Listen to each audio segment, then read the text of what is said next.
компаниас улсын хурлын эдийн засгийн байнгын оронд мэдээлэл хийж байна. За энэ мэдээллийг дэлгэрэнгүй сэтгүүлч мөнгөтэй холбогдож зарим мэдээллийг тодруулъя. За өдрийн мэнд бига.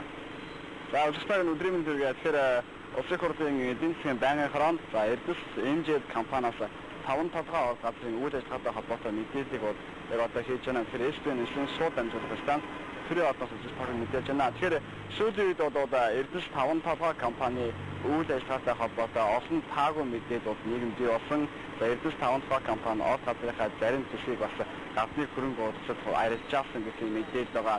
Мөн Эрдэс 5 толгой компани одоо 2010 оноос хойш өнөөдрийг хүртэл нүүрсний экспортыг явуулж байгаа хэдий ч эндээс одоо олсон оргон хайч ба улсын төсөвд хэдийн хэмжээний хөрөнгө оруулсан юм бэ? Ер нь бас санхүүтэй холбоотой, мөнгө санхүүтэй холбоотой маш олон асуудал бий байгаа. Тэгэхээр ерөнхийдөө 5 толгой орд газар яагаад олон нийтийн анхаарлын төлөв байгаа гэдгийг бол манай улс маш сайн мэдж байгаа. Улсын хурлаас батлагдсан шинэ хуулийн хүрээнд бол Монголын ард түмэн за Эрдэс 5 толгой компани 20% хувьцааг эзэмшиж байгаа. Нийтдээ нэг иргэн 1072% хувьцааг эзэмшиж байгаа. За энэ ч утгаараа Эрдэс 5 толгой компани зүгээс хувьцаа эзэмшиж байгаа иргэдийн хувьд иргэд бол энэ компани үйл ажиллагаа ямар төвшөнд явна бэ? Ер нь олон улсын зах дээр ямар хэмжээний iPhone хийгдэж байна гэдэг олон одоо бас судлал бас олон нийтийн анхаарлын төлөв олон асуудал байгаа. 5 толгой компани үйл ажиллагаа iPhone хийх үйл ажиллагаа ерөнхийдөө зогсон байдалд орсон гэсэн ийм мэдээллийг өгч байна. За iPhone хийх үйл ажиллагаа ямар байдлаар зогсон гэдэг дээр бол мэдээж олон асуудал байгаа. Ерөнхийдөө бол сүүлийн үед дэлхийн зах зээл дээр түүхийн нүүрсний ханш бол буусантай холбоотойгоор 5 толгойн одоо нүүрсний экспортыг бол 2013 оны хавар намар хүртэл зогсоо явуулсан ийм саналыг бол Эрдэс MJ компани зүгээс тавьж байна. Тэгэхээр Эрдэс 5 толгой компанийн хувьд оператор компаниг сонгож гаргасан, хөрөнгө оруулалт компаниуд мөн ажил сонгож гаргасан. За одоо судалгаа шинжилгээний ажил явуулж байгаа. Мөн одоо авто замын төсөл, төмөр замын төсөлгээд маш олон одоо асуудал байгаа. Нөгөө талдаа бол Эрдэс 5 толгой компанийн зүгээс ерөнхийдөө нүүрсийг бол түүхээр нь экспортж байгаа. Цаашдаа баяжуулсан бас нүүрсийг угааж үйлдвэрлээд нийгмийн үрдis шинжилсэн бүтээгдэхүүнийг одоо дэлхийн зах зээлд гаргах юм бол энэ нүүрсний ханш Эрдэс 5 толгойн одоо сонирхож байгаа олон улсын компаниуд маш одоо том хөрөнгө оруулалт бүтээн байгуулалтын ажил хийх ийм бас дүр харагдаж байгаа маа. Тэгэхээр улсын хурлын эдийн засгийн байнгын хороонд бол яг энэ талаарх мэдээллийг танилцууллаа. Нэг мэдээллийг дуулгахад бол өнгөрсөн одоо 2 жилийн хугацаанд Эрдэс 5 толгой компани нийтдээ одоо 2 сая орчим тонн нүүрсийг экспортод дэлхийн зах зээлд гаргасан. За үүнээсээ нэг 400 тэрбум орчим одоо төгрөгийн хэмжээний одоо хөрөнгийг олсон гэдэг чинь үүнийхээ 4.1-ийг улсын хурл засгийн газар за сангийн яамнаас гарсан хуулийн сангийн яамнаас одоо гарсан зөвшөөрлийн дагуу хүний хөгжил санд бас төлөвлөсөн гэсэн ийм мэдээлэл өгч байна. Тэгэхээр монголчууд энэ том орд газрынхаа хөрөнгнөөс хүний хөгжил сангийн мөнгө тараасан энэ мөнгийг Эрдэс 5 толгой компаниас санхүүжүүл байлаа гэсэн мэдээлэл. Мөн татвар хэлбэрээр олсон бүрдээтэй нэг 36 тэрбум орчим төгрөг төлсөн гэдэг нийт нийт олсон ордынхаа 90 орчим хувийг нийгмийн хадамж за мөн улсын төсөв татвар өгсөн за мөн үйлдвэрлэлийг байгуулах асуудал дээр хөрөнгө гаргаж чадахгүй байна гэсэн энэ мэдээллийг Эрдэс MJ компани өдөр бас тайлбарлан хийж байна. Ингээд бас улсын хурлын эдийн засгийн байнгын хороон дээр Эрдэс MJ компани захирлын бас гишүүдэд танилцуулсан мэдээллийг үзэж таахын төргийа.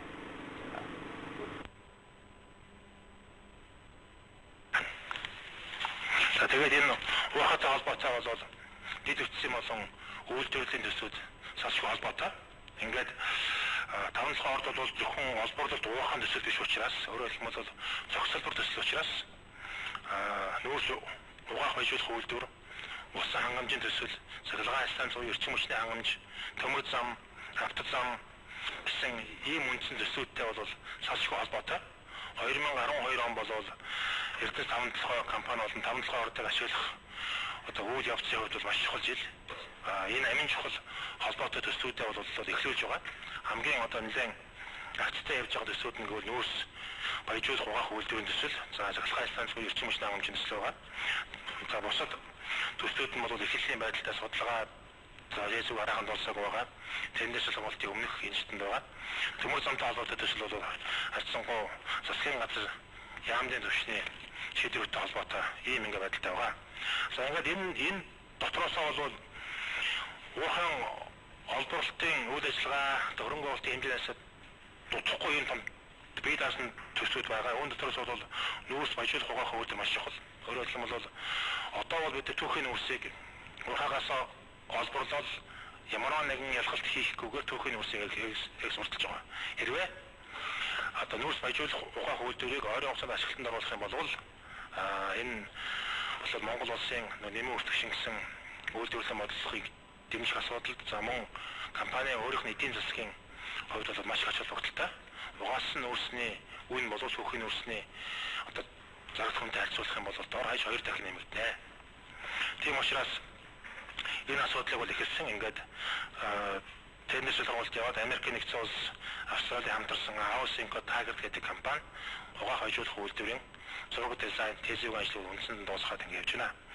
Ингээд 2014 онд бол эхний модулыг нь буюу 5 сая тонн нүүрсийг баяжуулах. За тэгээд 16-17 онд бол 20 сая тонн нүүрсээ баяжуулдаг ийм үйлдвэр байгуулагдана. Энэ төс нийт хөрөнгө оруулалтын хэмжээ зүгээр нийт хүчин чадлаараа бол ойролцоогоор 580 орчим сая $. Тийм өртөгтэй босох юм аа. За усан хангамжийн төслийн асуудал байгаа. Усан хангамж бол үндсэндээ нүүрсийг угааж баяжуулдаг болох тэр үед болон за захиргааны цаанд ашиглалтанд орох үед бол үндсэн хэрэглээ гарч ирэх юм. Усан хангамжийн эхний үе шатны буюу 10-аас 15 жилийн хугацаанд усыг хангах бол арга бол 5-7 ордоос 70 км орчимд байрладаг Балгасын улаан нуурын гүний усны бассейнаас ус татах хоолой бол татна. За түүнээс гадна 5-7 ордын ойр хавьд бол усны нэмэлт хайгуун судалгаа хийн. За хэрвээ усны нэмэлт хайгуун судалгаанд мөнгө эдийн шинэ гарна, эдийн шинэ бас нэмэлт ихөөсөр болох магадлал бол маш их байгаа.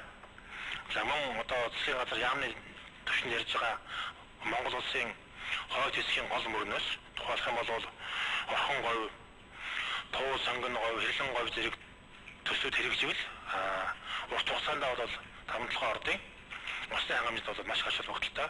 Энэ төсөөдийг бол хэрэгжин гэж бодож байгаа.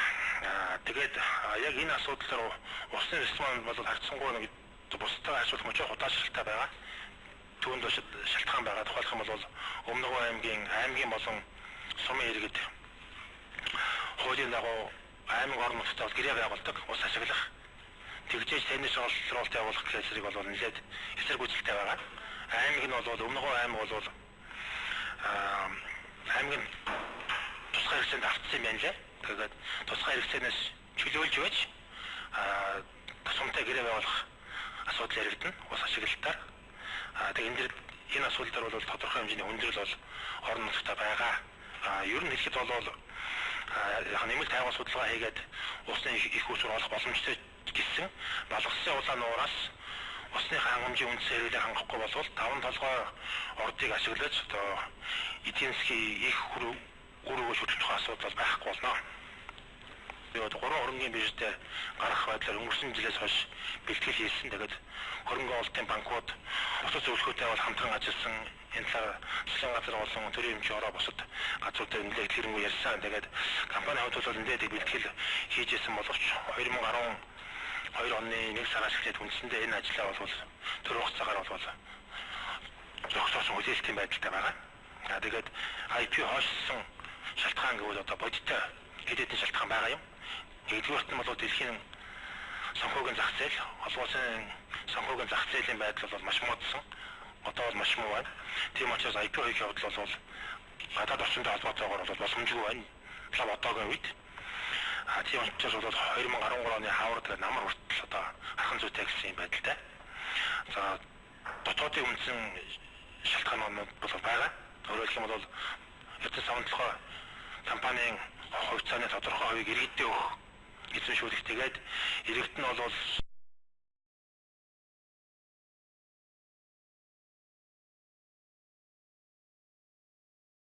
засагтаа иргэж одоо бэлэн мөнгөөр худалдана гэдэг асуудлыг эцэслэх, тэгээд аж ахуйн нэгж судалдах гэдэг энэ бүх хувьцаатай холбоотой асуудлуудыг эзлэх бол маш чухал. Өөрөөр хэлбэл IPO хийх гэж байгаа одоо компани одоо эзэмшил маш тодорхой байх хэрэгтэй. Дээр нь бол Сондо Хонконгийн хөрөнгөний биржид хувьцаа харилцаалах гэж байхад дор хаяж 20-25% компанийн нийт хувьцааны харилцаалах иймэрхүү бол ерөнхийдөө төрөм журамтай. Гэтэл манай улсын их хурлын 2010 оны нэг сард гарсан тогтоолоор бол 30 хүртэл IP хийж болно гэж байсан 20 хүртэл гээд багасгсан байгаа. Өөрөөр хэлбэл иргэдээс нэмж орж ирэх хувьцааг бол нэмнэ гэсэн тийм тооцоо тэрийг бол арахаас аргагүй болсон байгаа. Самун одоо баруун санхүү холбоотой асуудал бол маш чухал. Эдийн засгийн талаас өөрөөр хэлэх юм бол компаниг үнэлж хөрөнгө оруулагчдад хөрөнгөний мэржээр дамжуулж санал болгоход эдийн засгийн үнэлгээ бол их тодорхой байх ёстой. Гэтэл одоо бол зүүн санхүүгийн уурхай дээр төшгөлсөн эдийн засгийн үнэлгээ бол харьцан ойлгомжтой байгаа юм. Goldman Sachs, Deutsche Bankтай нийлээд урьдчилсан байдлаар үнэлгээний бол бас гаргасан байгаа. Гол хэсэг бол баруун санхүүгийн уурхайгаас Эрдэнэс 5 компани нь өөрөө эдийн засгийн ямар үр өгөөж хүртэх нь тодорхойгүй байгаа учраас танай үнэлгээ болон тал гарах гэдэг байна. Тал үнэлгээ бол тал гарах гэдэг учраас баруун санхүү чинь асуудлыг компани өөрөө хийх юм уу? Одоо нэг бол 2011 онд хийжсэн шиг том одоо компаниудтай хамтраад өөрөө нэг тийм уран зам авдаг маягийн байдлаар явах юм уу? Энэ төр гэдэг асуудлыг тодорхой болгохгүйгээр компани үнэлгээ бол бүхэл утгаараа бол гарахгүй байна. Тийм учраас энэ бол IPO-ийг хойшлуулах одоо үндсэн шалтгааны бас нэг нь болсон. За тийм байна. За мөн 5 толгойн ордын бус Эрдэнэс Энжел компани захирал 5 толгойн газрын үйл ажиллагаатай холбоотой асуудлаар эдийн засгийн байнгын хаанд мэдээд хэлээ. Байнгын орны гишүүдийн зүгээс бол ерөнхийдөө 5 толгойн газрын эдийн засгийг эрчимжүүлэх, ерөнхийдөө 5 толгойн газрын энэ хөрөнгө оруулалт хийж байгаа автодор компаниуд бол энэ шинжлэхийн засгийн газрын 5 толгойн ерөн цаашдаа энэ стратегийн од газруудыг эдийн засгийн эргэлтэнд давуулах асуудал дээр ямар бодлого баримтлах юм бэ? Шинжлэхийн засгийн газрын бодлого баримт нь юу юм бэ гэдгийг бол хүлээж байгаа учраас 5 толгойн од газрын өнөөдөр үйл ажиллагаа зогсон байдалд орсон гэсэн ийм мэдээлэл байна. Ингээд